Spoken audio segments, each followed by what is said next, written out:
Toda señal de la Santa Cruz de nuestros enemigos, líbranos, Señor Dios nuestro, en nombre del Padre, del Hijo y del Espíritu Santo. Amén. Señor mío y Dios mío, creo firmemente que estás aquí, que me ves, que me oyes. Te adoro con profunda reverencia.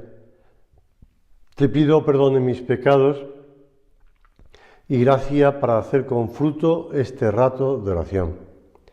Madre mía Inmaculada, San José, mi Padre y Señor, Ángel de mi guarda, interceded por mí.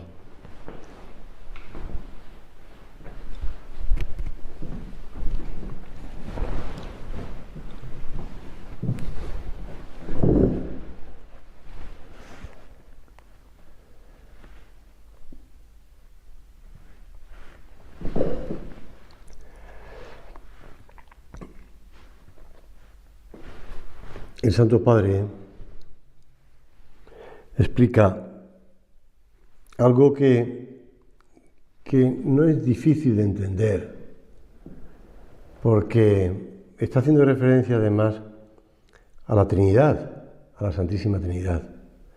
La Santísima Trinidad es un solo Dios, tres personas, una comunión de personas.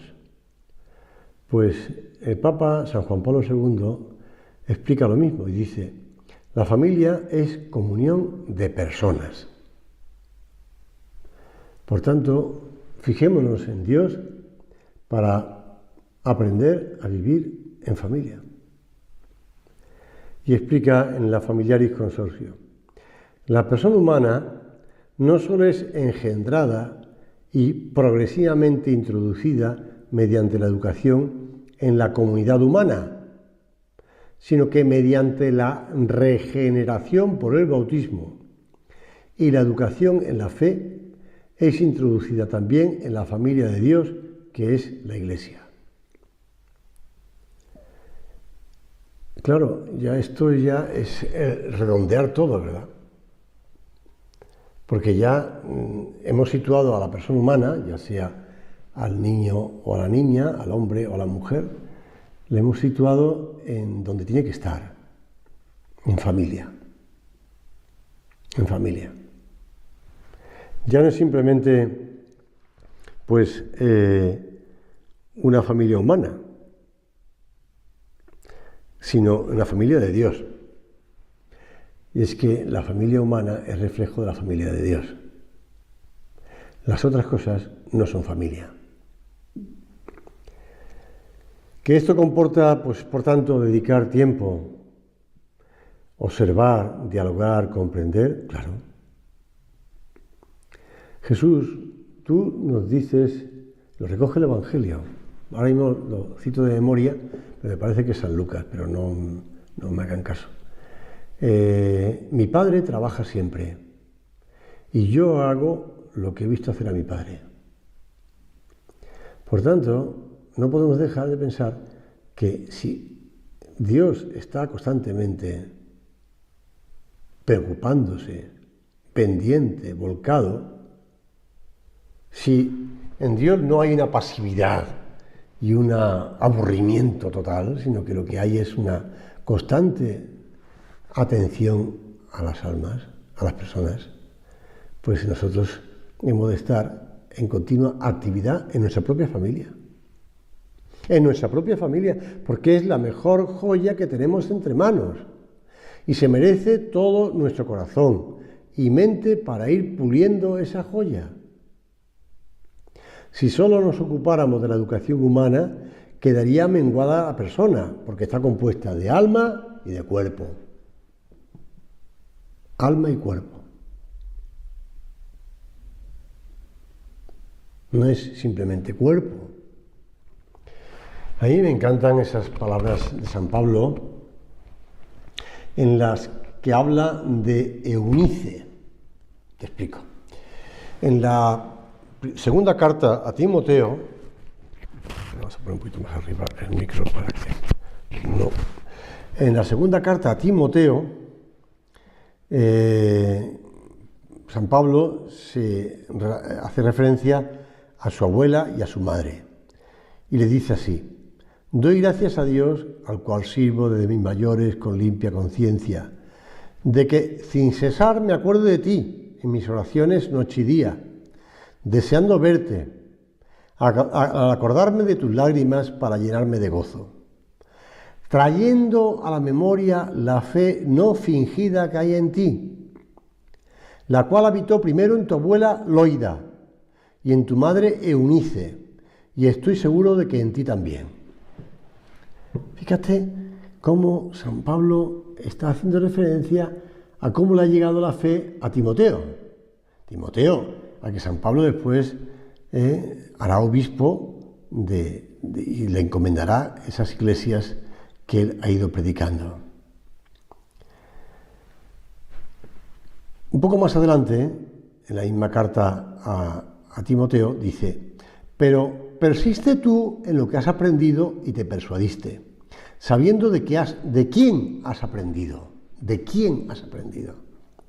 y que desde la niñez has sabido las Sagradas Escrituras, las cuales te pueden hacer sabio para la salvación por la fe que es en Cristo Jesús. Esa madre Eunice, también la abuela, son muy importantes las abuelas, también los abuelos, que nadie se me enfade, pero son muy importantes los abuelos, pero las madres, la madre Eunice, que le ha transmitido la fe a San Pablo. Imagínate esa madre, a San Pablo, a Timoteo, imagínate esa madre lo orgullosa que estaba de su hijo. Pero los muchos oraciones, esfuerzos, sacrificios que le ha dedicado esa madre a Timoteo. Claro, cuando llega San Pablo allá y se encuentra con esta familia, pues encuentra ya el terreno perfectamente trabajado, abonado, todo para que él siembre y enseguida ya, pues Timoteo le siga y Timoteo le encargue todas esas iglesias. Por eso la labor tan importante de enseñarle a los hijos a rezar. Lo importante de vivir con naturalidad esas manifestaciones de piedad en la familia, de transmitir la fe en la familia. Un niño pequeño llorando en la misa es una señal de que la Iglesia sigue viva y continúa con su misión de evangelizar a las naciones.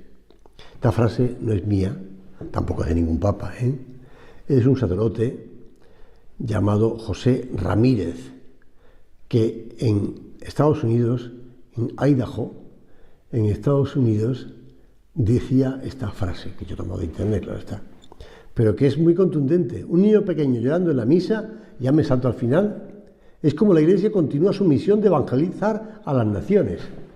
Es decir, cuando oigáis a un niño llorando en misa, pensad, se está evangelizando a las naciones, a los pueblos. Pues sí, y esto me lo explica, este sacerdote, ¿no? El llanto no es excusa para no llevar a los niños a misa, y que los padres deben aprender a enseñarles con paciencia a respetar la solemnidad de la celebración eucarística. No nos olvidemos, que yo como con frecuencia lo que estoy viendo, esos son niños pequeños en misa, comprendo que hay que tener paciencia, que hay que estar volcados con ellos, y que hay que estar ayudándoles a que no se despisten o a que no armen jaleo, lo que sea. Pero me pregunto, y te pregunto también a ti, ¿es tu objetivo tener niños bien educados o niños que amen a Dios? Porque a lo mejor nos preocupamos mucho de que vayan muy bien vestiditos todos los niños a misa, vayan todos muy guapitos y todos muy bien peinaditos y todo tal, pero a lo mejor después a la primera de cambio ya los sacamos de misa, porque hay mucho jaleo. Recuerda que no estamos enseñándoles simplemente a que se puedan quedar quietos, sentados. No, nuestra meta no es esa. El objetivo es que tenemos que enseñarle a amar a Dios, a Jesús, a la Iglesia Santa. Y eso nos ayudará a mantenernos con calma, con paciencia, a aceptar si nuestros hijos no se comportan a la perfección. En cambio, si nos enojamos, si les llamamos atención siempre, van a pensar que la misa es un potro de tortura, donde mamá y papá siempre están enfadados. En cambio, ayudémosle y enseñémosles por qué vamos a misa los domingos, por qué es tan importante el domingo y la misa.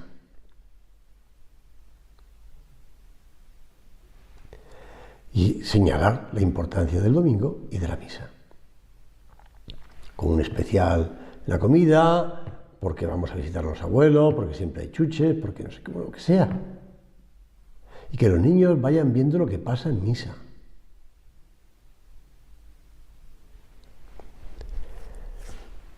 El otro día, esto lo cuento porque es, bueno, no pasa nada, tampoco es que sea malo, ¿no? Pero en los niños que tengo este año de catequesis de primera comunión, pues cuando se estaban viniendo ya por los equipos de 5 en 5 para ir poco a poco ir explicando cosas, van viniendo, pues uno de ellos dije, ¿tú cómo te llamas? Bueno, iba diciéndolo a todos, ¿no? ¿Tú cómo te llamas? Tal. Ya con las mascarillas es muy difícil verle la cara entera, pero bueno, ¿tú cómo te llamas? Y me dijo, Tomás, no digo el apellido, claro está. Y entonces dije, ¡hombre! ¡Qué alegría me da conocerte, Tomás! El chaval decía, ¿y este cura de qué me conoce? Y entonces le dije, mira, cuando tú eras pequeño, un niño de 8 años, no le gusta que le llamen pequeño, pero en cambio, si hago referencia cuando tenía 3 años, pues cuando tú eras pequeño, aquello queda muy bien. Cuando tú eras pequeño, tus padres te llevaban a misa. Y tu padre me contaba que cuando llegaba el sacerdote en el momento de la consagración y decía, tomad y comed, tú decías, Tomás, que yo soy Tomás. Tú oías mal y asociabas a tu nombre. A tus padres les hacía gracia, aunque intentaban callarte para que no estuviera interrumpiendo y menos en la consagración. Pero me lo contaba muy contento su padre porque el niño participaba también en la misa. El niño me miró con cara de decir, ¿se está usted riendo de mí o no? Y yo seguí la catequesis y ya está. Pero bueno, yo me acordé de aquella anécdota que me contó hace 5 años su padre. El llanto del niño es la voz de Dios, lo dice el Papa Francisco. Los niños lloran, hacen ruido por todos lados. Nunca hay que echar a los niños que lloran de la iglesia. Bueno, es una bendición de Dios, los niños en la iglesia.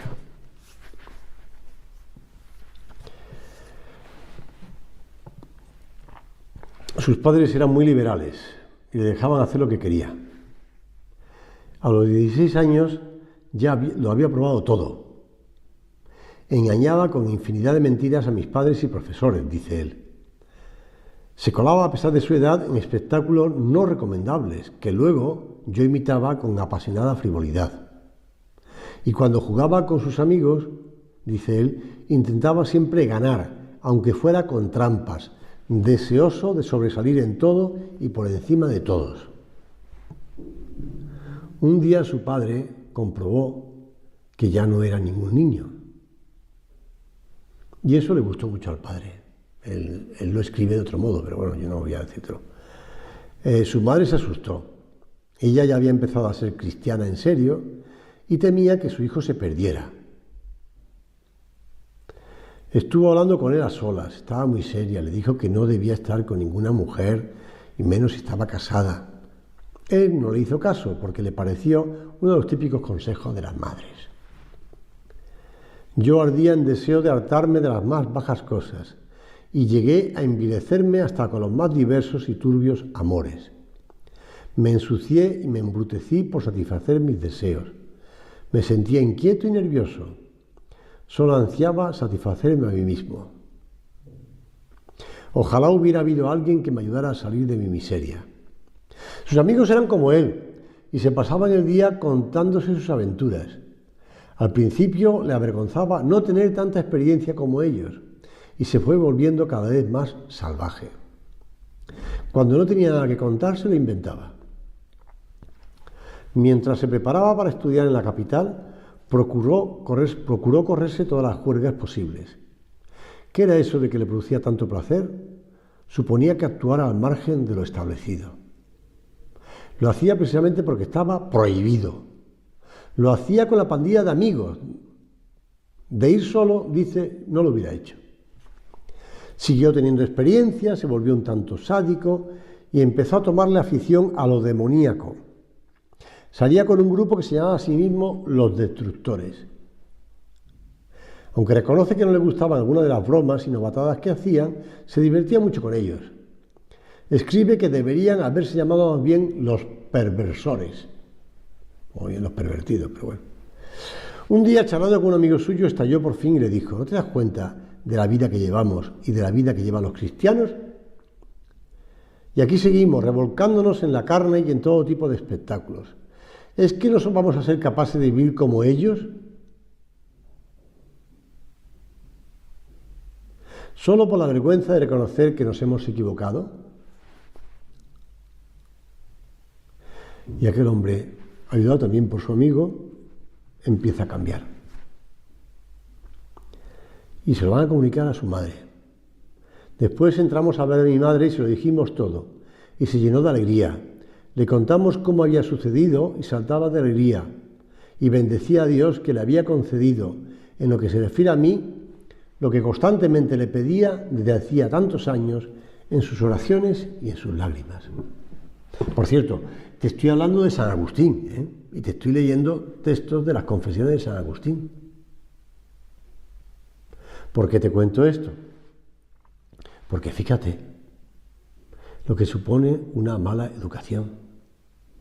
Dejar de hacer que el niño haga lo que quiera.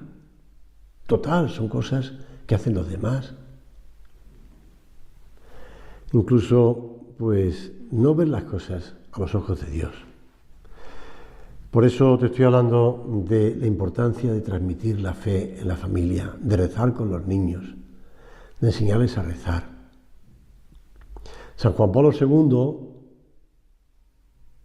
explica: el futuro de la humanidad se forja en la familia.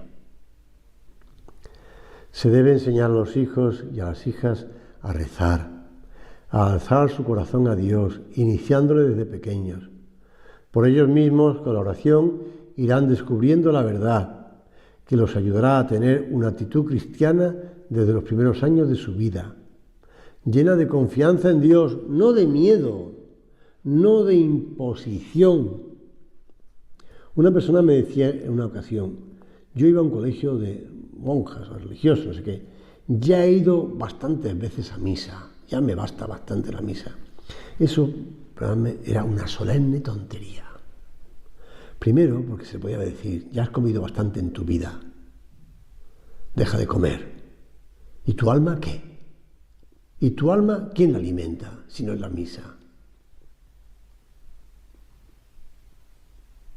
Y la oración. Y el ver cómo tus padres actuaban en situaciones de la vida como cristianos, con esa moral cristiana.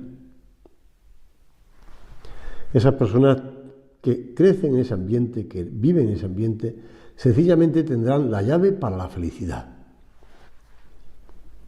La llave para la felicidad. Hemos de comportarnos, hemos de enseñar, y de enseñar a vuestros hijos a comportarse cristianamente en todo momento, como hijos de Dios. Esto lo cuenta este escritor, periodista, sacerdote, en primer lugar, ya fallecido, Martín Descalzo. Un compañero de la televisión, él dice de la tele, me cuenta que cuando visitaba con su equipo Egipto para realizar varias filmaciones, fue recibido en el Cairo por el director general de la televisión egipcia. Ya hace muchos años de esto. Y que después de darles todas las facilidades para su trabajo, se despidió de ellos regalándoles un ejemplar del Corán. No sin antes poner respetuosamente los labios sobre la portada del libro. Y les dijo: que Alá os proteja en vuestra tarea. Lo hizo con un respeto, y una naturalidad tal que el grupo de españoles, no creyente la mayoría, se sintió sinceramente emocionado. Y ahora añade Martín Descalzo: díganme, ¿quién de ustedes regalaría una Biblia con esa espontánea sinceridad? Me temo que todos encontraríamos 8000 razones para no hacerlo.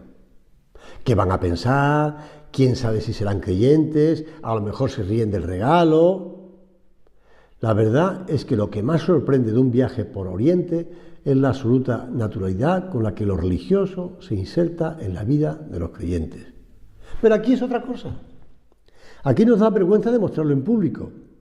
Un amigo me contaba que en una de esas largas esperas de los aeropuertos decidió rezar el rosario y su mujer le decía: pero pasa las cuentas con él en el bolsillo, se van a reír de nosotros si te ven con el rosario en la mano. Y mi amigo le respondió: si a aquella parejita del sillón de enfrente no le da vergüenza besarse en público, ¿por qué me va a mí dar el rezar? Hasta aquí la anécdota que relata Martín Descalzo. A mí el otro día me contaba una persona que había estado comiendo en iba a decir el nombre de los típicos locales de comida, o restaurantes, como queráis llamarle, y cuando vio enfrente a dos chicas jóvenes que iban a comer también, pues la típica ensalada, ¿no? Y se santiguaron y bendijeron la comida.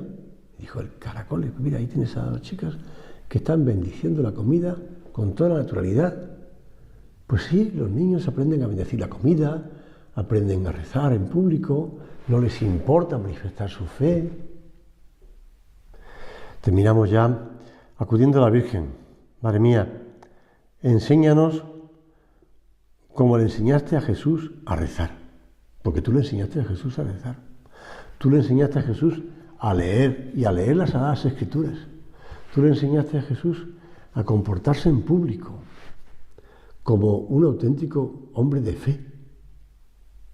Vamos nosotros también a aprender de labios de la Virgen Santísima.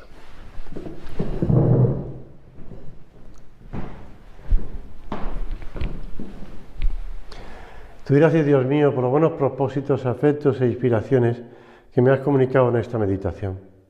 Te pido ayuda para ponerlos por obra. Madre mía Inmaculada, San José, mi Padre y Señor, Ángel de mi guarda, interceded por mí.